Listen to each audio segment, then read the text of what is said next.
안녕하세요. 보다 많은 이들이 인문학의 가치를 알아주길 바라는 르네상스 랩소디입니다. 오늘은 비극적으로 삶을 마감하는 네로 황제의 여러 에피소드를 살펴보면서 한 인간의 생애가 가지는 처연함에 대해 차분히 나눠보겠습니다. 그럼 시작합니다. 로마인 이야기에서 네로 황제에 대한 부분을 읽다 보면 차라리 그가 연예인이었다면 어땠을까 생각을 해봅니다. 시를 지어 낭송하고 대중 앞에서 노래 부르는 걸 즐겼던 전형적인 무대 체질이었기 때문이죠. 그런데 저자는 여행을 기피했던 네로의 성향을 거론하며 의외의 평가를 내립니다. 동경하던 그리스 여행을 앞둔 네로에 대한 저자의 까칠함 한번 읽어보겠습니다. 로마의 역대 황제들 중에서도 네로만큼 바깥 세상을 보지 않은 황제도 없다. 12년 동안 황제 자리에 앉아 있으면서도 자기 눈으로 본 땅은 로마와 나폴리 뿐이었던 것이다. 네로는 천성적으로 겁이 많은 성격이었던 듯 싶다. 여행은 미지와의 만남이다. 아무리 세밀한 계획을 세워도 반드시 예정이 없는 일과 마주치기 마련이다. 네로는 젊은 나이에 어울리지 않게 그것을 두려워했다. 그렇다고 해서 그가 새로운 일을 싫어했던 것은 아니다. 로마 올림픽을 주최한 것도, 도무스 아우레아를 세워 로마의 도심을 개조하는 것도 일찍이 아무도 하지 않은 새로운 일이었다. 하지만 이것들은 어디까지나 그가 예정한 일에 속했다. 네로는 한 번도 즉흥 연설을 한 적이 없다. 자작지를 노래하는 가수로 데뷔할 때도 성공할 게 확실한 나폴리를 데뷔 무대로 선택했다. 로마에서 가진 공연도 응원단을 조직하여 성공을 확실히 보장해주는 견실한 준비 절차를 밟은 뒤에야 결행했다. 즉흥적인 삶보다 계획적인 삶을 선호하는 저로서는 네로를 향한 저자의 부정적인 시선에 동의하기 어렵습니다. 무엇보다 계획적인 성향과 겁쟁이를 연결시키는 것은 지나친 비약으로 보이고요. 알다시피 사람의 기질은 양면성을 갖습니다. 흥 넘치는 활발한 성격이 다 좋은 것도 아니고 내성적인 성격이라 하여 치고가 없는 것도 아닙니다. 저처럼 계획 안에 즉흥적인 여백을 충분히 허용하고 즐기는 사람들도 많고요. 더욱이 계획과 즉흥은 상반된 성질이라기보다 둘 사이의 시너지가 발생할 때 창조성이 발휘되기도 하죠. 문제는 상호 보완을 해주는 이웃과 공동체가 있느냐입니다. 이게 큰 차이를 가져와요. 네로는 어땠을까요? 안타깝게도 네로는 소중한 벗들을 잃은 시기에 떠나보냅니다. 자신을 지켜준 근위대장 브루스가 후두암으로 세상을 떠나자 스승이었던 세네카마저 은퇴를 결심하여 네로 곁을 떠나죠. 자신의 든든한 지원군을 한꺼번에 잃게 되는데요. 이와 관련한 책의 내용을 읽어보겠습니다. 우선 측근에서 네로를 지켜준 근위대장 브루스가 병사했다. 후세에는 네로의 명령으로 죽임을 당했다는 설이 퍼졌지만 증세로 보아 후두암이 아니었나 싶다. 브루스가 죽자 세네카는 은퇴를 결심한다.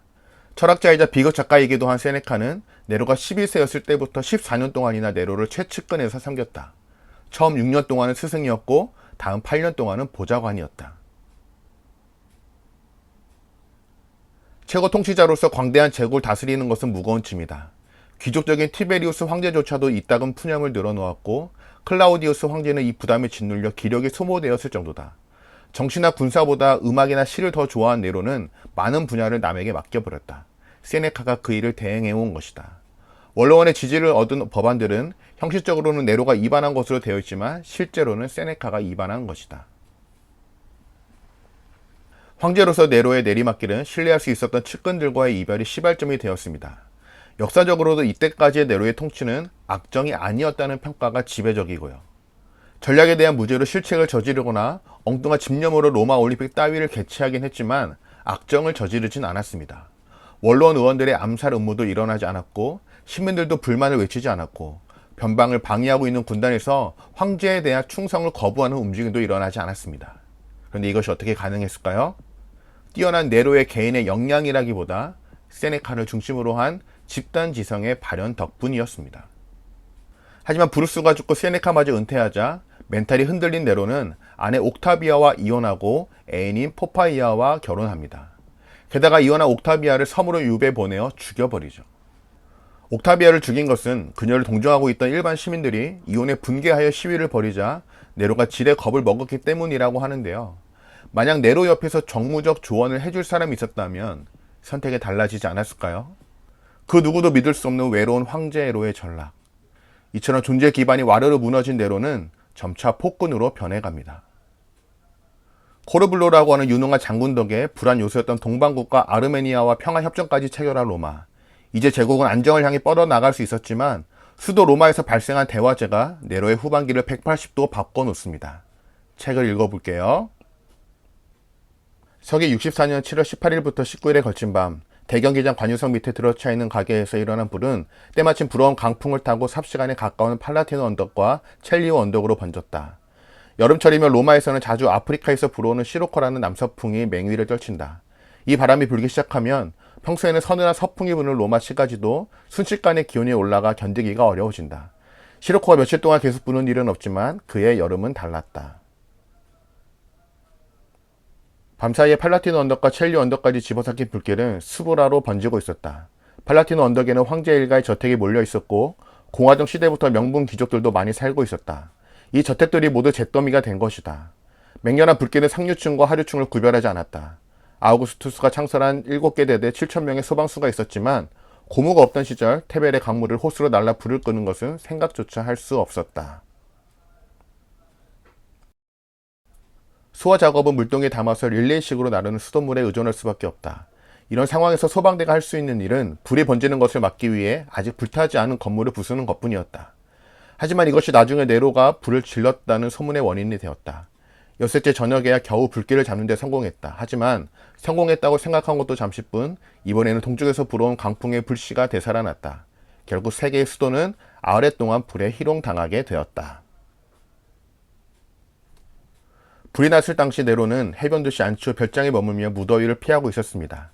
하지만 로마의 대화제 소식을 접하자마자 두 필의 말이 끄는 전차를 몰고 아피아 가도를 따라 수도로 복귀하죠. 그 후 26세의 황제는 별궁에서 지휘하지 않고 직접 현장을 발로 뛰며 이재민 대책을 진두지휘합니다. 화재를 모면한 도심 근처 공공건물 모두를 이재민 수용소로 개방하는 등 신속한 결정으로 재난을 수습하죠. 그리고 이와 동시에 재건 작업까지 착수합니다. 아우레우스와 데나리우스의 화폐 개혁을 통해 재원을 마련하고 쾌적하고 아름답고 안전한 로마를 건설하겠다는 포부로 새로운 건축 규제도 도입하여 건물의 간격을 넓힙니다. 또한 팔라티노 언덕에서 에스큘리노 언덕에 이르는 50만 제곱미터의 땅에 도모스 아우레아 건설을 공표하는데요. 결과적으로 이게 네로의 발목을 잡습니다. 당시 생태학자가 있었다면 네로의 구상에 동의했을 테지만 푸르름은 교회 산장이나 해변 별장에서 만끽하는 것이라고 생각한 로마인들은 수도 중심부에 별장처럼 지어진 도모스 아우레아를 바라보며 로마의 대화제가 네로의 계략일지도 모른다는 의심을 갖습니다. 더욱이 대화제로 전소한 지역과 네로의 도모스 아우레아 건설 예정지가 거의 일치했다는 점이 불난 집에 기름을 끼얹고 말았죠. 만약 네로 곁에 세네카가 있었다면 시민들의 반감이나 적개심에 굴하지 말고 의연하게 정책을 밀고 나가라고 조언했겠지만 주변에 믿을 만한 친구가 없었던 네로는 엉뚱한 해결책으로 상황을 모면하려 합니다.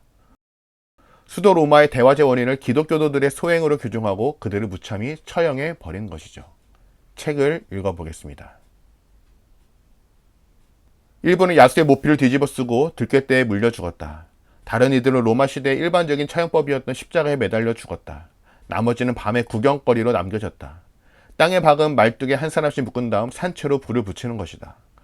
활활 타오르는 인간 기둥들이 관중석에서 마름침을 삼키는 시민들의 얼굴을 비추었다.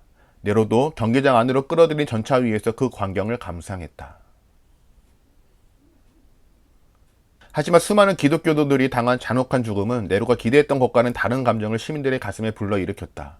네로의 방아쇠를 믿지 않았던 타키투스도 이렇게 말했다. 이들이 더 무거운 죄를 지었다 해도 처형 방식의 잔혹함은 그것을 보는 시민들의 가슴을 동정심으로 가득 채웠다. 시민들은 알고 있었다. 기독교도라고 불리는 그들에게 그토록 잔혹한 운명을 내린 것은 공공의 이익을 위해서가 아니라 단 한 사람의 잔인한 욕구를 충족시키기 위해서임을 알고 있었다. 시민들이 혐오하는 기독교도를 방화범으로 만들어 자신에 대한 시민들의 의혹을 풀려고 했던 네로의 의도는 완전히 빗나가고 말았다. 네로가 불을 질렀다는 소문은 끈질기게 남게 되었다.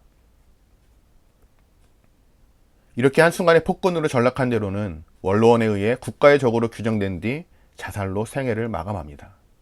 차라리 네로가 광대였다면 어땠을까요? 운명이 참 가혹하게 느껴집니다. 오늘은 여기서 마칠게요. 잘 들어주셔서 감사하고요. 구독과 좋아요 부탁드립니다. 모두 좋은 하루 되세요.